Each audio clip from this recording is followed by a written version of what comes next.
Welcome to grade 9 physics. Baga nagaan kara barnoota fiiziksii kutaa sagalaffaa nagaan dhuftan.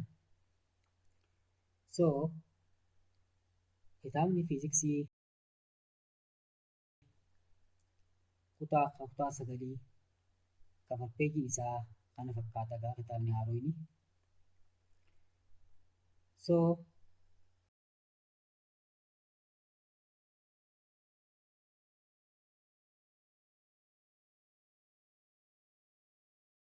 let us come with the table of contents. So, baafata kitaabichaatirraa waliin eegalla jechuudha.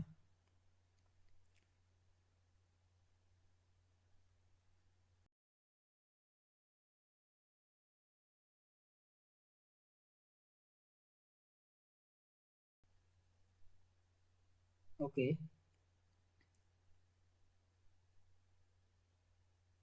This is the second page of your textbook.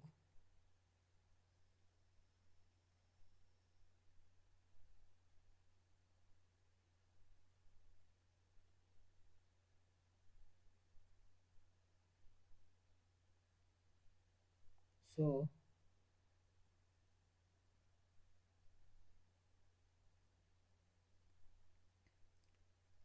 kana fakkaata gaa kitaabichi.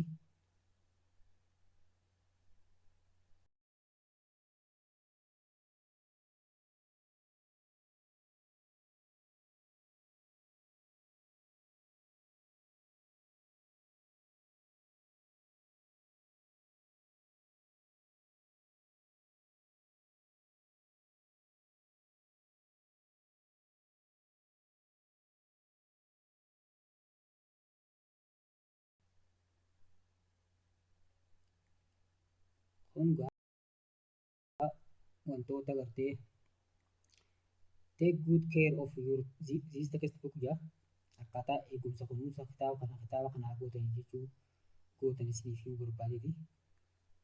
So,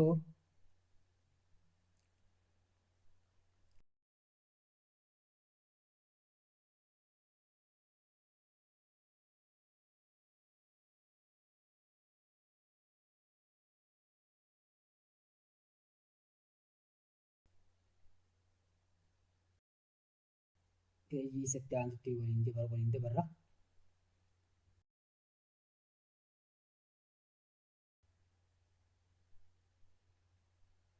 Okay, this is the third page. Peejii sadaffaadha.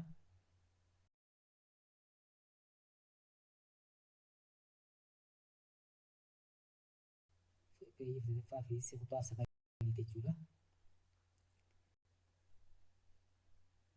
So, loogoon kitaaba haaraa karikulama haaraan qophaa'e kana fakkaata. Loogoo istuudaantiin adda jechuudha yoo loogoo qabatanii jiraattanii.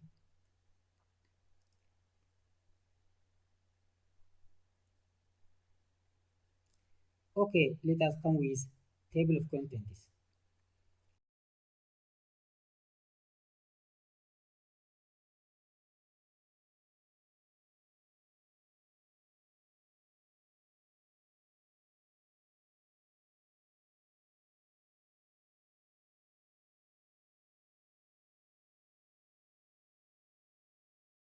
Qabiyyee kitaabichaa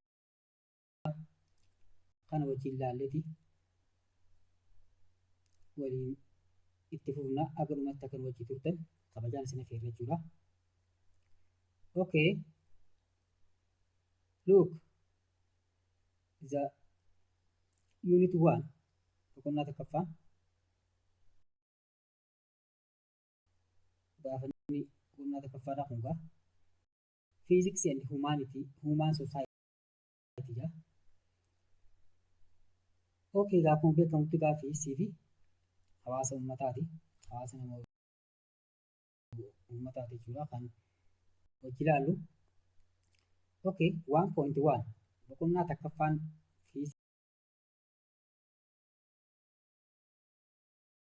fiiziksii kutaa sagalee kuni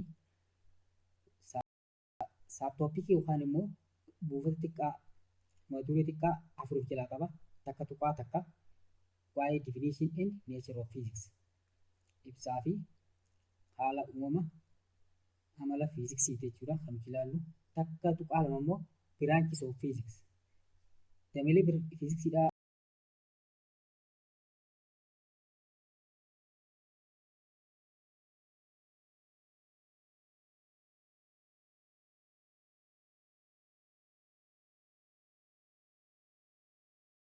tokko tokko hojii ilaalla.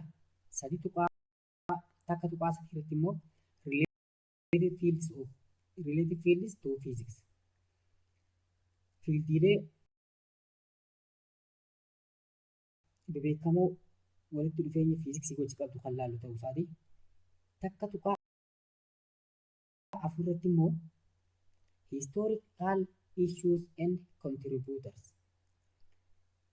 kan hojii ilaalla jechuudha.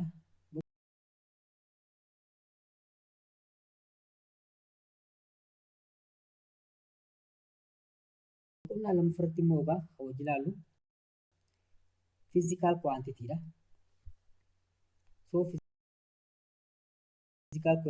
physical quantity boqonnaa lama irratti ilaallu kana as jalaayis boqonnaa lamaffaa jala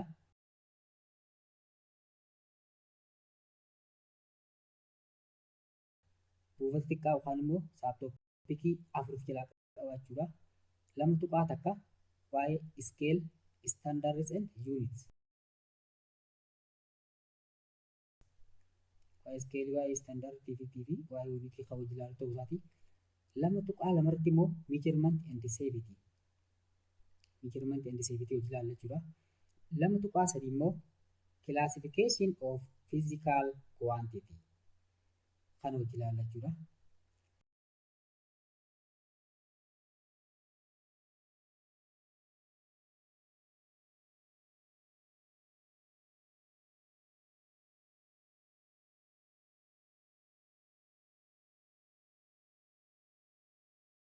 Physical quantity akkamitti akka kilaasifaa taatu akkamitti akka ramadamtu kan hojii ilaallu ta'uu isaati gaa'e. Lama tuqaa afur irratti immoo unit conversion jechuudha. Unit conversion hojii ilaallaa jechuudha. Okay, boqonnaa sadaffaan kuni motion in straight line. Motion in straight line hojii ilaallaa jechuudha. So boqonnaa sadaffaan kunis akkuma argaa jirtan takka haga ja'aati jechuudha. Sadi tuqaa takka haga sadi tuqaa ja'aati jechuudha. So boqonnaa afuraffaan immoo maalirratti xiyyeeffata? Force, work, energy and power kan hojii ilaalla jechuudha. Okay. Boqonnaa afuraffaan kunis saabtooppikii yookaan immoo buufata xiqqaa mata duree xixiqqoo tan of jalaa qabaatu kan irratti hojii barannu irratti diskas hojii goonu yoo ta'u. So afur tuqaa takka waa'ee concept of force jechuudha. Yaadrimee humnaa jechuudha. Afur tuqaa lama immoo Newton's law of motion.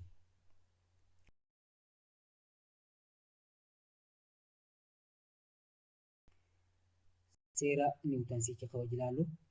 Afur tuqaa sadii immoo force of friction. Waa'ee force of friction hojii ilaalla jechuudha. Afur tuqaa afur irratti immoo the concept of work kan hojii ilaalla jechuudha.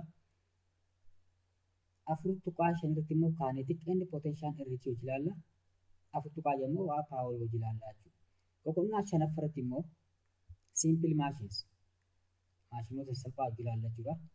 Boqonnaa shanaffaa irratti jechuudha. Boqonnaa shanaffaan kunis akkuma waliin argaa jirru takka tuqaa shan tuqaa takka irraa haga shan tuqaa shaniitti jira jechuudha boqonnaan. So boqonnaa ja'affaan immoo boqonnaa ja'affaan jechuun mechanical oscillations and sound wave kan hojii ilaalla jechuudha. Boqonnaa ja'affaan kunis buufata xiqqaa takka tuqaa ja'a tuqaa takka irraa eegalee ja'a tuqaa ja'aati jechuudha. Mata duree gurguddoo irratti dubbannu jaha jalaa qabaachuu isaati jechuudha. Haaluma kanaan boqonnaa ja'affaan immoo waa'ee temperature and termomeetirii fi waa'ee tempereecharii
ilaallaa jechuudha.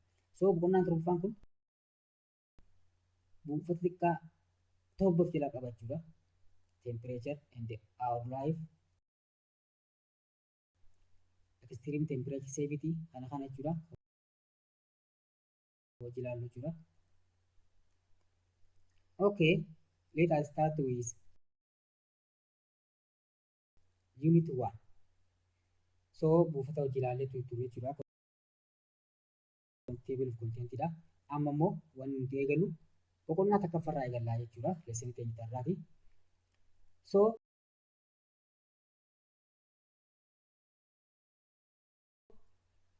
under unit 1 there is physics and the humanity.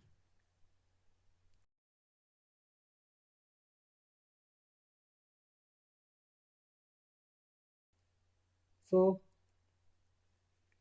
when we come to the introduction, so akkuma beekamu garee gireedii yookaan immoo kilaasii isinii gaditti waan takka hojii barachaa dhuftan jechuudha. Waa'ee walitti dhufeenya keemistirii fi baayoloojii fi fiiziksiidha jechuudha. So asirratti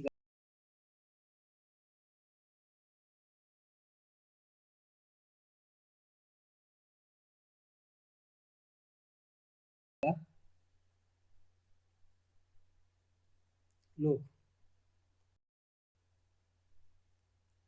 kalaalla jechuudha. Asirraa eegalta akka tuqaa takka irraa eegalla. Definition of nature of physics kan jedhu kana jechuudha. Yeroo leessanii takka tuqaa takka tan finne wanni isin beekuu qabdan define physics in different ways. Physics karaalee garaa garaatiin ibsita jechuudha. Okay. Have you ever thought about some modern technological device such as computers, smartphone, tablets, etc.? Gaafii isin gaafate keessatti so lesson ta'e kun gaafii isin gaafate jechuudha.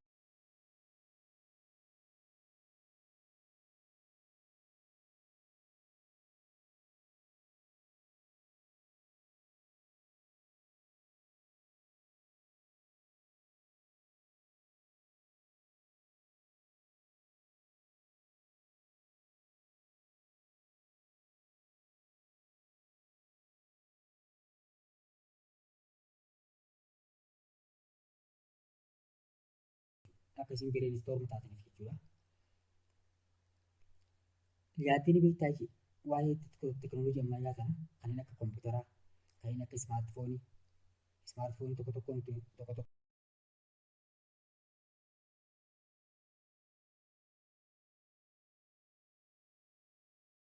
keenya qabu kana jechuudha. Ismaartfoonii jechuudha. Akkasumas taabileetii jechuudha. Taabileetiinis gosuma ismaartfooniiti. Irra qaaliidha. Irra appustoodha malee jechuudha. Irra filatamtuudha malee tokkuma jechuudha taabileetii fi ismaartfooniin tokko malee tokkuma garuu qabicha keessatti walitti malee. So kan isin gaafatu jechuudha. Also think about the fact that our historical heritage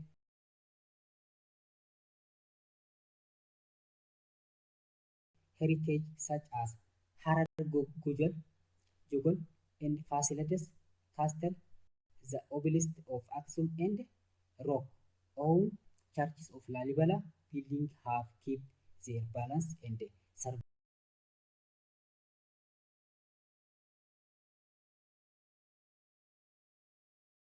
survived for hundreds of years. Mee ni yaadattanii jira.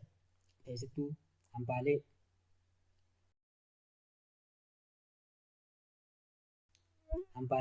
gartee uumamaa kan akka namtolchee kan akka Jogola Harar, Kaastilii Faasiladiisii fi Obelistii Aksum siidaa Aksum jechuudha.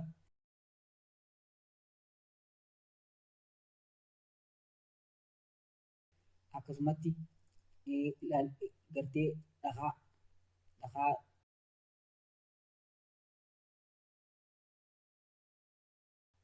charchii Laalibalaatiin ijaarame kun akka inni baroota hedduuf ture dhaloota dabree seenaa isaa dhalootatti hambaaleen seenaatu dhaloota dhalootatti akka dabartu haa taasisu sababa fiiziksiitiin jechuudha. The working principles of all these rely on physics. Beekumsa fiiziksiitii fi appilikeeshinii yookaan immoo bu'aalee fiiziksiitiin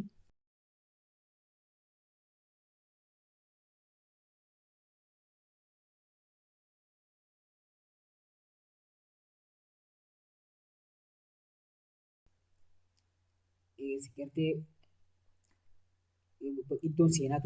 iddooleen seenaatu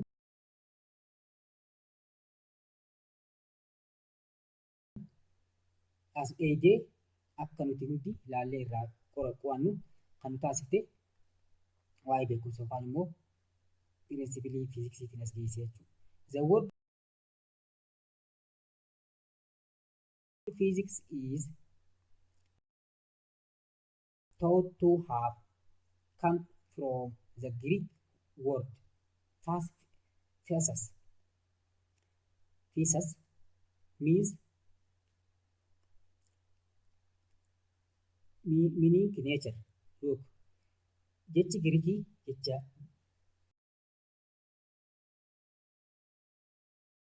jechi fiiziksii jedhamu kuni fiiziks jennee yaamnu kun jecha Giriikii irraa dhufe jecha Giriikii kan physis jedhamu jechuudha. Physis jechuun egaa yeroo afaan Ingiliffatti himu nature yookaan immoo uumama jechuudha. Hence, physics is a branch of natural science aimed at describing the fundamental aspects of our universe. Physics in the science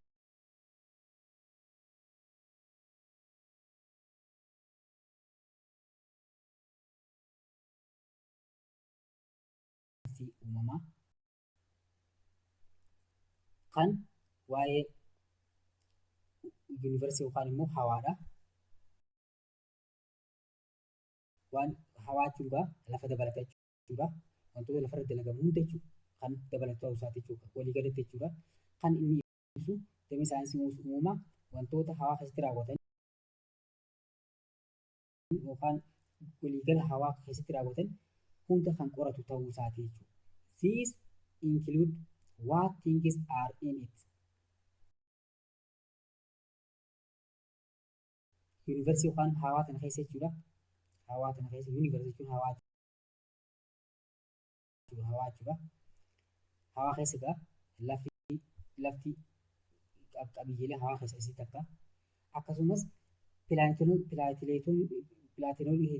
garaagaraa addeessaan garaagaraa hundi kan achi keessatti hawaa tana keessatti argamu jechuudha. So wantoota isii keessatti raawwatanii wajjin wal qabatee jechuudha.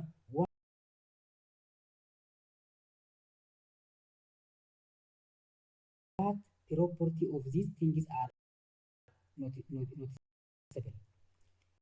Amaloota akkama qabaatanii wantoonni hawaa keessa jiran wantoonni samii rabbiin balleessee uumatan keessa jiru amaloota akkam akka qabanii fi akkasumas what process those things or their property undergo.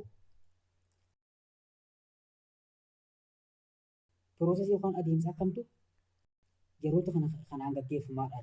Amaloota garaagaraa kan jara kanaan gaggeeffamu kan addunuu baasu jechuudha. So in simpler term karaa salphaadhaan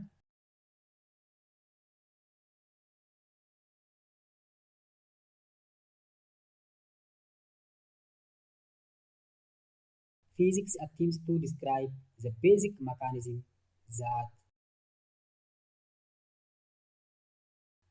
make our universe behave the way it does. Kana jechuudha karaa salphaadhaan fiiziksiin kan inni ibsu makaanizimoota yookaan immoo adeemsa hawaa teenya keessatti jechuudha. Hawaa irra lafa dabalatee gargartee samiiwwan keessa irra jiraannu kan keessatti wantoonni garaagaraa akkamitti akka hojjetaman akkamitti akka argamanii fi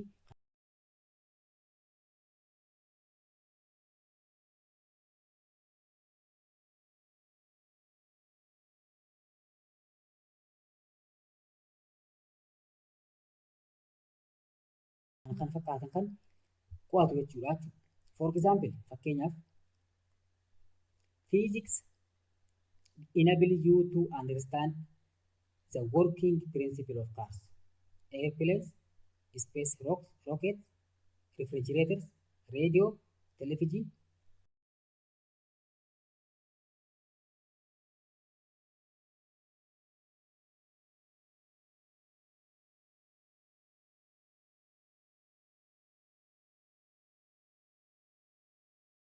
It's as well as many of your daily utensils and tools.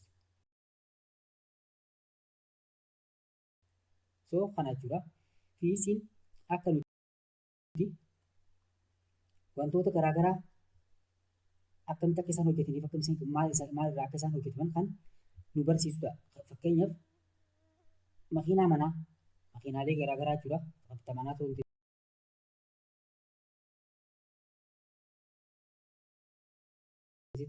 fe'iisaa garaagaraa ta'uu dandeessi. Akkamitti akka uumanii fi akkamitti akka deeman kan laallatu kan qoratee addunuu baasu damee saayinsii gumaa kan fiiziksii kanaa jechuudha. Akkasumas airplane xayyaara jechuudha.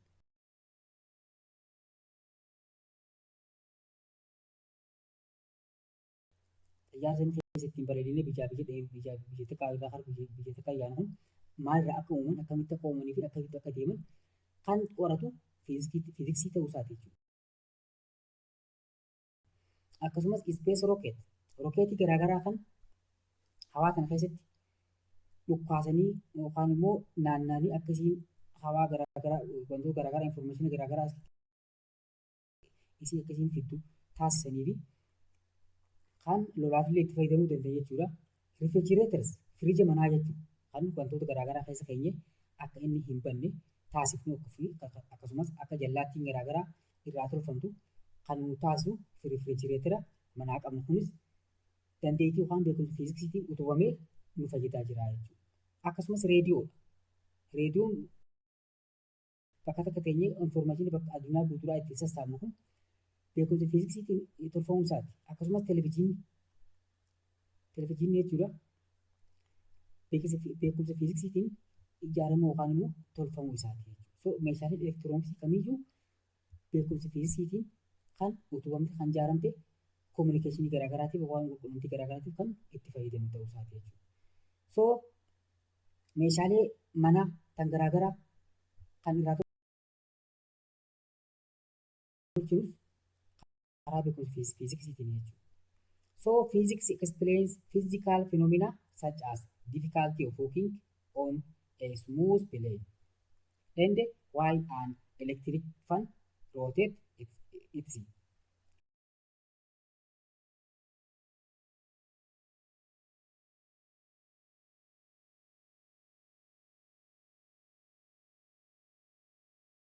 fiiziksiin kan inni ibsu finoominaalee yookaan immoo gochaalee uumamaa tan jireenya guyyaa keessatti ittiin wal quunnamu jechuudha. Fakkeenyaaf akkamitti explaining akkamitti planiin lafaa kee akka samiirra akka bararu kan explain godha kan ibsu jechuudha. Akkasumas electric current jechuudha. Akkamitti wantoota garaagaraa rotate godhee wantoota garaagaraa akka uumu kan taasisu ta'uu isaati jechuudha. Kan nuyi fiiziksii ta'uu isaati jechuudha. So physics help you discover some of the unknown parts of nature and makes you familiar with the modern world. Fiiziksiin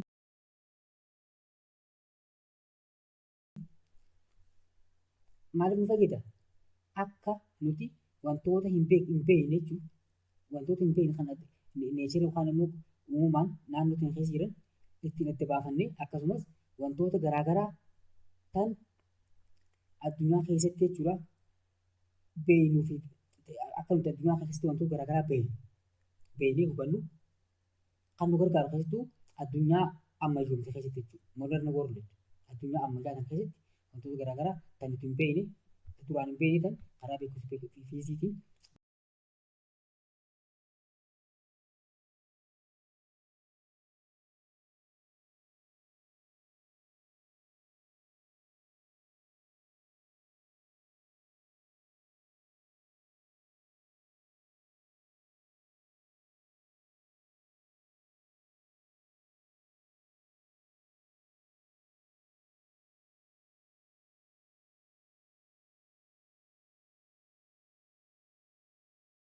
beekuu dandeenyu kan taasisu ta'uu isaati jechuudha fiiziksiin.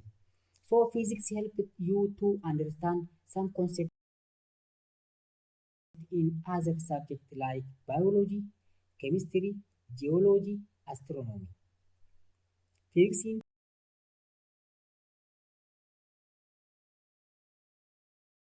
akka ati beekumsa fiildiilee amma dubbanne kana horattu kan si taasise jechuudha.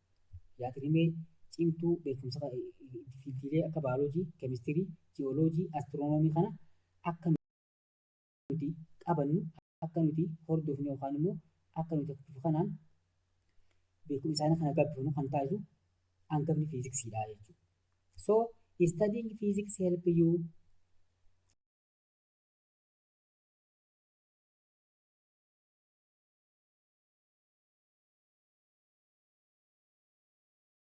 understand concepts, relationships, principles, and laws of nature.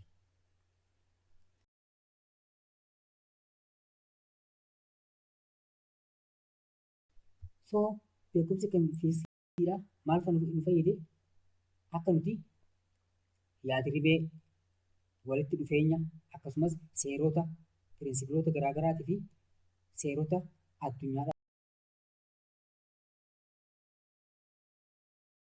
yookaan uumamaa kana akka nuti barru kan nu taasise jechuudha. A person who study physics is called a physicist.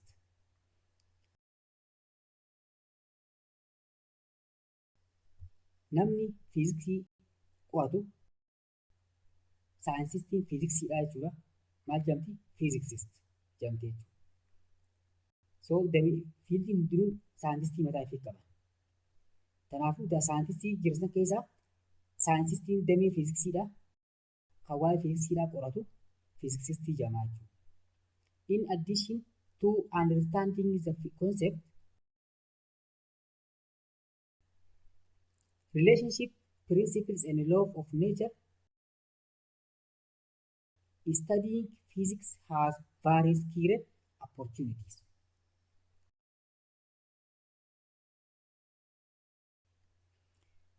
So wantoota yaadrimee garaagaraa walitti dhufeenyaa fi seerota garaagaraa kan uumamaa kana qorachuu yookaan immoo adda nu baasuun cinatti fiiziksiin carraa ajaa'ibaa kan karoora keenya keessatti yookaan itti karoorfannee bira geenyu hedduu kan lafa nu kaayaa lafa nu guutee carraa garaagaraa kana kan nu gonfachiisu jechuudha. Some of the fields in which physics is applicable include fiildiileen tokko tokko kan fiiziksiin keessatti apply ta'uu kan beeksisu fiiziksiidha. Akka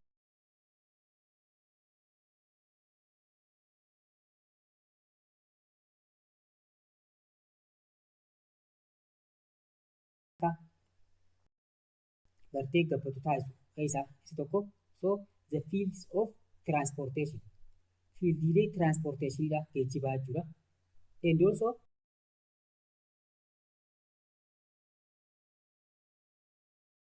the fields of aviation and space science. Fiildiilee akka qorannaa hawaatii fi qorannaa lafa jalaa jechuudha. Waliigalaa jechuudha. Kana hunda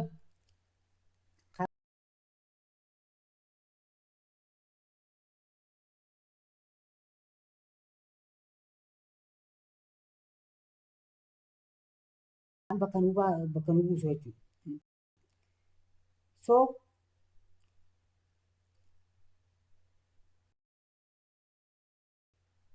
So kana fakkaata. Har'aaf fiiziksiin kun nuuf ga'a.